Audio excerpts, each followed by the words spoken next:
লালবাগ কেল্লা বাংলাদেশের একটি ঐতিহাসিক মুঘল দুর্গ, যা পুরানো ঢাকার দক্ষিণে বুড়িগঙ্গা নদীর তীরে অবস্থিত।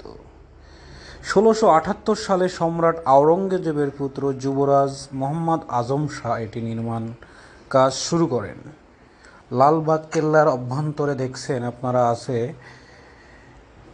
পরী বিবির সমাধিস্থল, মসজিদ, দেওয়ানি আম, দরবার হল সহ বিভিন্ন গুরুত্বপূর্ণ স্থাপনা।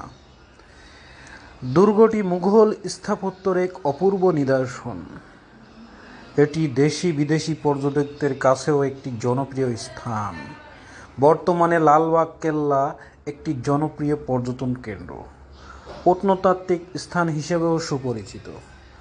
আমরা লালবাগ কেল্লা ঘুরতে গিয়েছিলাম, কিন্তু এর সময় শিডিউল হচ্ছে সকাল 10টা থেকে সন্ধ্যা 6টা পর্যন্ত, কিন্তু আমাদের সময়টা একটু বেশি হওয়াতে আমরা সন্ধ্যা 6টার পরে যাওয়াতে ভিতরে প্রবেশ করতে পারিনি। তারপরেও তাতে কি পাঠিয়ে দিয়েছি ড্রোন ক্যামেরা। আপনারা দেখছেন ড্রোন ক্যামেরার মাধ্যমে লালবাগ কেল্লার পুরো ফুটেজটি। বেশ সুন্দর।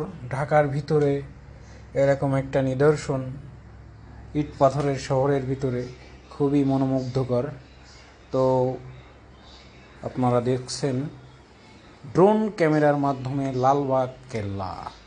আশা করি ভিডিওটি ভালো লাগবে, লাগলে অবশ্যই শেয়ার করবেন, সাথেই থাকবেন। জাযাকুমুল্লাহু খায়রান।